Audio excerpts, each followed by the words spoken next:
Kalau kita ngomongin media sosial, itu kan kayak lautan yang luas banget ya. Interaksi kita di sana tuh nggak selamanya tenang.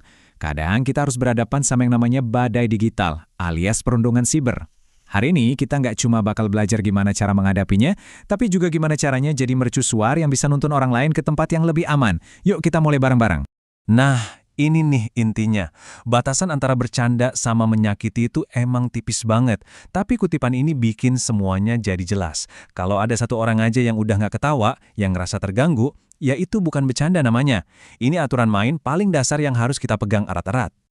Ini dia peta perjalanan kita. Kita bakal mulai dengan ngenalin dulu badainya itu sendiri, terus kita asah radar kita biar bisa deteksi dari jauh. Kita juga bakal lihat gimana dampaknya bisa nyebar kayak domino, dan yang paling penting kita bakal persenjatai diri kita dengan perisai dan rencana aksi yang cerdas. Tujuannya, simple, kita mau bikin zona aman, bareng-bareng. Oke, pertama-tama ayo kita hadapi langsung si badai digital ini. Sebenarnya apa sih badai ini dan wujudnya itu kayak gimana di lautan digital kita sehari-hari? Jadi ya ini dia badanya, perundungan siber. Ini bukan cuma sekedar komen jahat sesekali loh ya, tapi sebuah pola yang ngerusak. Nah, yang keren dari definisi ini adalah kita tuh nggak harus pasrah. Kita bisa banget ngebangun radar buat ngeliat serangannya datang dan perisai buat ngelindungin diri kita dan juga orang lain. Oke, sekarang waktunya kita nyalain radar kita. Soalnya, bisa mendeteksi serangan itu adalah langkah pertama yang paling krusial. Karena di tengah badai digital, ngelihat ancaman lebih awal itu adalah kunci biar kita bisa menghindar dan selamat. Terus gimana dong cara bedainnya? Gini deh, bayangin candaan yang sehat itu kayak main lempar tangkap bola. Semua ikut main, semua senang. Kalau perundungan siber, wah itu beda. Itu lebih kayak satu orang ngelemparin batu ke orang lain. Ada dua ciri utamanya. Ketidakseimbangan kuasa, di mana satu pihak ngerasa lebih kuat, dan yang kedua, repetisi, alias diulang-ulang terus serangannya.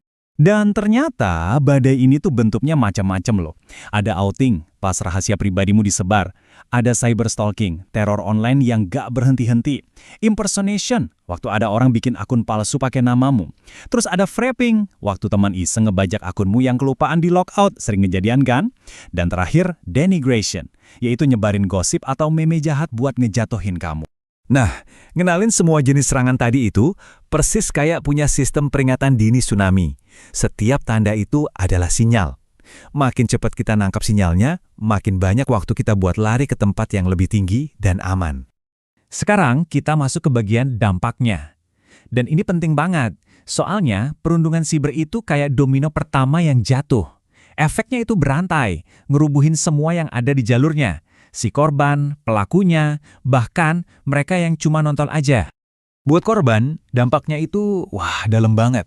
Secara mental, ini bisa bikin cemas berlebihan, bahkan depresi.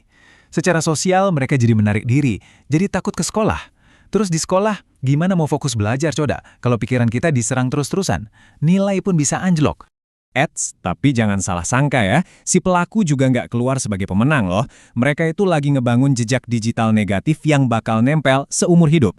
Belum lagi ada potensi kena masalah hukum serius kayak UU ITE. Dan yang paling sedih, perilaku ini pelan-pelan ngebunuh kemampuan mereka buat berempati. Ngeri kan? Nah, gimana dengan yang cuma nonton? Ternyata mereka juga kena imbasnya. Pasti ada rasa bersalah, kok gue diem aja ya? Terus ada juga rasa takut. Jangan-jangan abis ini gue targetnya. Dan yang paling bahaya, diamnya kita semua itu bikin hal-hal kayak gini jadi kelihatan normal. Pelan-pelan, lingkungan online kita jadi beracun. Oke, kita udah ngerti masalahnya, udah lihat dampaknya. Sekarang, bagian yang paling penting, solusinya. Di sini kita bakal ngebangun perisai kita. Namanya protokol aksi cerdas. Ini adalah cara kita untuk merespon dengan pintar, bukan cuma bereaksi karena emosi. Oke, pertama, kalau kamu yang jadi targetnya, hal pertama yang harus dilakuin adalah tenang, dan ingat satu kata ini. STOP. Anggap aja ini P3K darurat buat ngelindungin diri di tengah badai. Yuk kita bedah satu-satu. S itu step back, mundur. Jangan pernah dibalas. Kenapa? Karena kemarahanmu itu bensin buat mereka. Tarik nafas. T, take evidence. Ambil bukti. Screenshot semuanya. Bukti adalah senjatamu. O, optimize privacy. Optimalkan privasi. Langsung blokir mereka. Ambil alih lagi kendali atas ruang digitalmu. Dan P, proceed to report. Lanjutkan lapor, laporkan ke platformnya, dan yang paling penting, cerita ke orang dewasa yang kamu percaya. Ingat, kamu nggak sendirian ngadepin ini.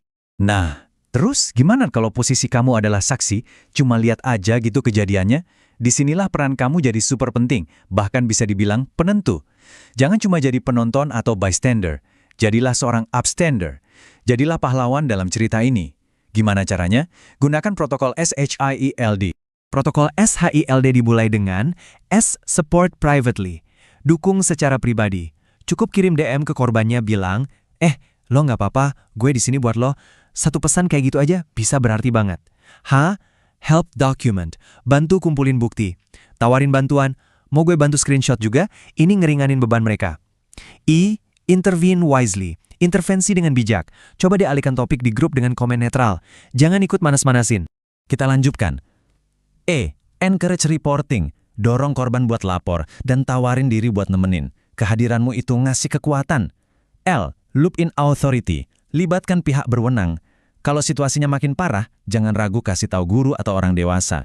Ini bukan ngadu ya, tapi ini bentuk kepedulian. Dan terakhir, D. Distract and de-escalate. Alihkan dan redakan. Ganti topik pembicaraan di grup. Ini cara ampuh buat mutusin rantai kebencian saat itu juga. Oke, kita udah punya senjatanya nih. Protokol STOP buat diri sendiri dan SHIELD buat nolongin orang lain. Sekarang, kita tarik gambarnya lebih luas lagi. Ini bukan lagi soal melindungi diri sendiri aja, tapi soal gimana kita bareng-bareng ngebangun sebuah budaya online di mana semua orang bisa ngerasa aman. Ini tanggung jawab kita bersama. Jadi, ada 3 filosofi utama yang perlu banget kita pegang. 1. Pengetahuan itu radar kamu. Makin banyak kamu tahu, makin cepat kamu bisa lihat bahaya. 2. Jejak digital itu abadi. Jadi, pikir 2 kali sebelum kamu ngetik atau ngepost sesuatu yang bakal kamu sesali. Dan yang paling penting, 3. Perundungan itu subur di dalam kesendirian. Solidaritas adalah penawarnya. Bersama, kita jauh lebih kuat dari kebencian manapun. Nah, sebagai penutup, aku mau kasih kalian satu tantangan. Bukan lagi teori, tapi tindakan nyata. Coba deh pikirin, satu aja aturan simple yang bisa kamu terapin di grup kelasmu, mulai hari ini juga, buat bikin grup itu jadi zona bebas perundungan. Karena pada akhirnya, badai kebencian ini cuma bisa berhenti kalau kita, satu persatu, berani jadi pemecah ombaknya.